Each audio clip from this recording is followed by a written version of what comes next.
Hey everybody, this is Delmage, and with me as always is Buckshot. This is our latest video for SC2edu. We have Yuenanimous versus Zander, a Terran versus Zerg game. And up here you can see we have Yuenanimous spawning in the top base as the red Terran player, and we have Zander down in the bottom base as the Zerg player. So we have kind of long distance here, so we'll see how this game starts out. Hey guys, this is Buckshot. Now, with spawning in cross positions like this, you can usually expect somewhat of a macro game, a longer game, just because the rush distance is so much longer from cross position bases. So this would favor a Zerg fast expand, so we'll see what our Zerg player is going to open up with. And apparently Yuenanimous has been beating shit-talking toss, so sweet. Always good to beat the StarCraft 2 tough guys for some reason. And looks like Yuenanimous sending out his scouting SCV. Now I think both of these players are in Platinum at the time of this recording. And so this is a pretty decently high level game, but there would definitely should still be a lot to talk about. We have our Overlord starting to scout. Just as Zerg, always something good to do. Just send your Overlord to the nearest position to see if you can pick up an early scout. He sees he's not there though, so he will probably send out a drone scout, or maybe just an Overlord scout a little later. So, as you guys saw there, Yuenanimous's SCV actually saw that Overlord. The only question is, he has this SCV queued up to just kind of run around the map, so we can't be entirely sure if he was looking in that direction or not. If he was watching his SCV, he would have seen that Overlord, and he would know exactly where the Zerg player was, because Overlords are so slow. If you see them in one base, you can tell which direction they just came from, and you know exactly which base they are. Now, it's still good, though, to finish your scouting, because you want to see, especially with the Zerg player, if he's opening up with hatchery or spawning pool first, you either open up with your spawning pool at about 14 for a standard opening, and you get your gas at the same time, or you get your hatchery first at 14 from a longer rush distance like now in this game, and then you get your spawning pool back at 14 again. If you don't know what I mean by the number of 14, it's your supply. Up in the top right here, you can see when they're laying down buildings. That's the indicator of your timing for your supply. Our Terran player is doing a pretty standard wall off. You do one supply depot, one barracks, one supply depot, and continue to rally Marines behind with his gas and staying on top of his mules. So pretty standard opener from both players right now. Looks like our Zerg player is saving up a little gas, or starting to now. So could be going for some early Zergling speed, or not really early, but some standard Zergling speed, or some Veiling Roach play. So as you guys see with the Terran player, he's dropping his mules effectively. The mules mine minerals a lot faster than your SCVs can. So as a standard rule for Terran, you want to get your orbital command up as soon as you can once you lay down your barracks. So once your barracks is down, instead of trying to push more SCVs out, you want to get that orbital command going so you can start that energy going, and you can get those mules mining as fast as possible, because they're gonna give you a lot more economy a lot faster than your SCVs ever could. So you can see our Terran player here is going for a early factory with also a second racks on the way, and he's got his double gas going now, which is good. If you're pumping out a factory, and if your intention is to get tanks, you're going to want that gas so you can support those tanks. So for just like Delmage said, for Terran, if you're going to go for tanks, yeah, you're going to need double gas, especially for upgrades. Looks like we're starting to research stim, and here comes the scouting Overlord about the 5-minute mark. This is a little early, actually. Usually with Overlords, you want to scout at about the 6 to 8 minute mark. You just kind of float them in here and sack them so you can see what the exact kind of build order and unit comp is going on.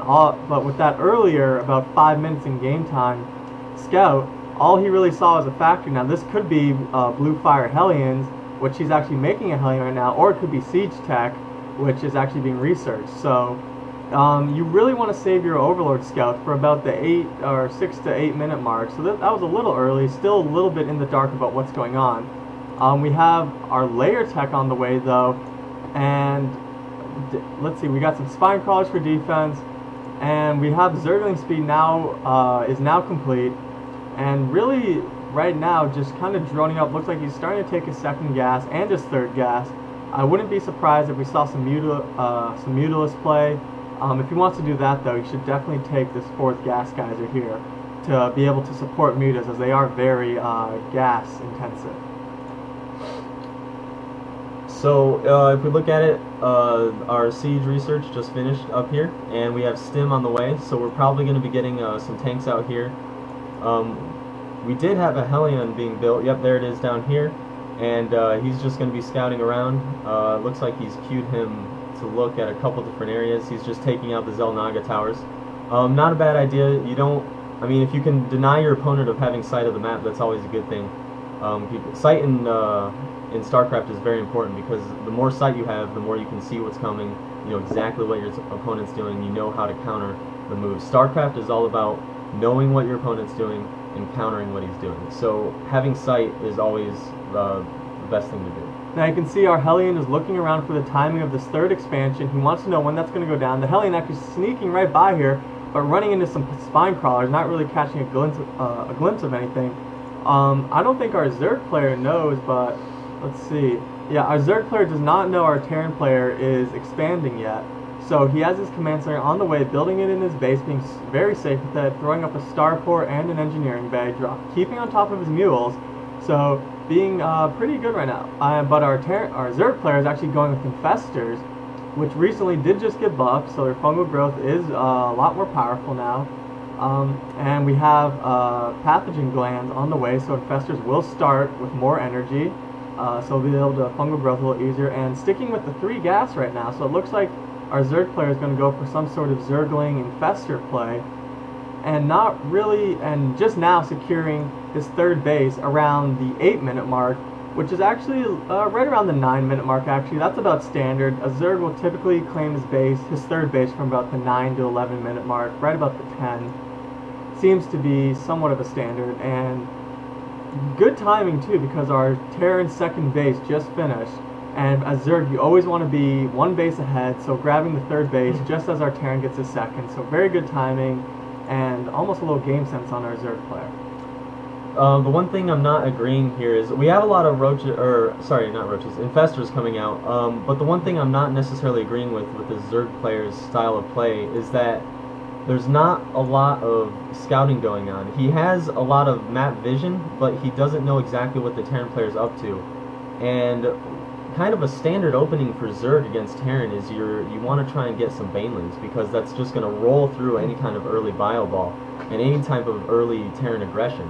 Right now, the Zerg player is going pretty heavy on his economy, but as a sacrifice, he doesn't have a lot of units. Now he has these infestors out, which could do some damage with their fungal growth, but before these popped out, any kind of early aggression by the Terran might have actually had some pretty heavy impacts against the Zerg.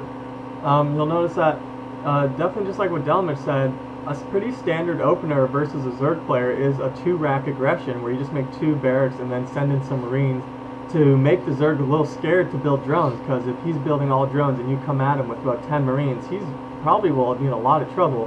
But as you can see, our Terran player really has left him alone this entire game, and now he, with his 3rd base up, you can just see the harvester count for our Zerg players really starting to take off with this 3rd base, and we'll probably end up starting to transfer some of these drones over soon. He's still not that fully saturated though. At this point, he could really pump some drones. And also something that all you Zerg players should learn to do a little more is build a 3rd queen to start spreading creep, because if our Terran player came and attacked on the right side of this 3rd base, without a little bit of creep spread here, it will delay your Zerg army that much longer. Also, creep does give vision. So it looks like we do have a drop here going on though.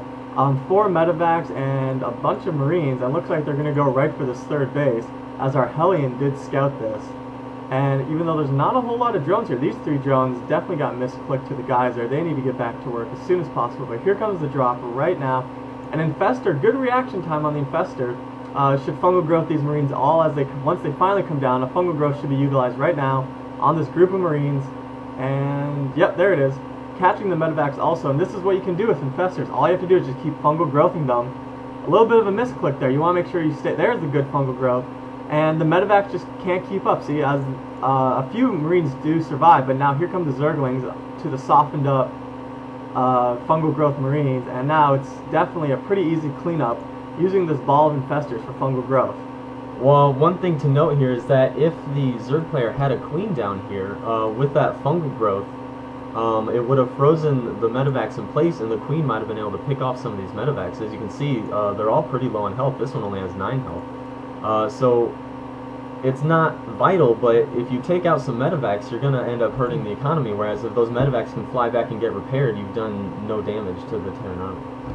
Medevacs do count as armored, and fungal growth does do that extra 30% now versus armored units. So using a queen, now getting his third queen out just starts spreading some creep. So now getting the creep tumors out, he realizes he needs some creep spread, and still cleaning up a couple Marines here actually, but it doesn't look like, there's the bailing nest now to deal with the heavier Marine count, but our Terran player is still just turtling in, being very defensive. This is where Terran is best though, with their siege tank in very good placing. This siege tank on the high ground is great placing. You'll notice he's not too far forward, he's not getting greedy with the siege tank. If he was right here, right on the edge, some Hydralis maybe, if there were any, some roaches even could pick off this tank, but being a little further back, still has good range of that base entrance and will still be able to do some damage while being a little safer. So siege tank placement doesn't always need to be as far forward as possible, and you can really just abuse the range there. So if we look at our Zerg player here, he's very far ahead in economy, has almost 20 more harvesters than the Terran player. But if you notice, he's up to 2,500 minerals now. That is way too many. He is not keeping up with his macro. And if the Terran player pushes out anytime soon, this is going to cost him very dearly. So we can see we have Cloak on the way, and we had some Ghosts just pop out there, and we have a Banshee coming. So it looks like the Terran player is going to be doing some harassing, something that the Zerg player probably should have tried to do earlier in this game, maybe with some early Banelings or Zerglings. Or you don't want to let your Terran player just sit back and macro up behind his wall of siege tanks. You want to get in there, poke around, maybe get some Mutalisks. You want to bother the other player. You don't want to just let them freely build.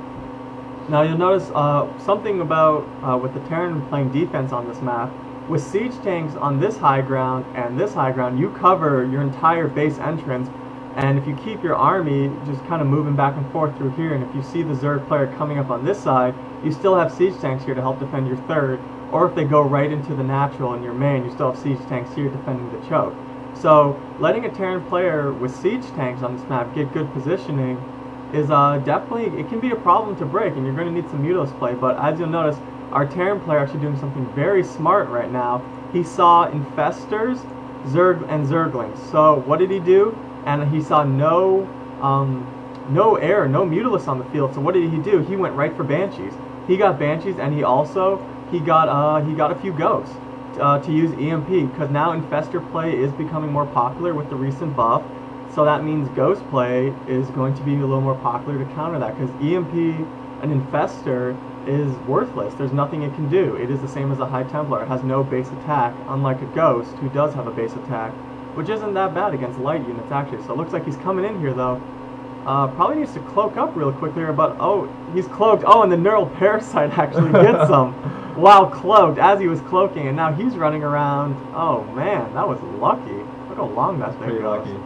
Yeah. And a bailing actually exploding on him, so definitely that goes not very cost effective right there. This infestor ball still very infestor heavy. A few Banshees would come in here, and honestly, you get 3 to 4 Banshees would start just sniping infestors left and right, no problem. Oh, so we have some Ultras out on the field now, and as you can see, our Zerg player is putting heavy research into ground attack and armor. He's going to have level 3 of both in a little bit here, but if you notice, he still has 5,000 minerals and only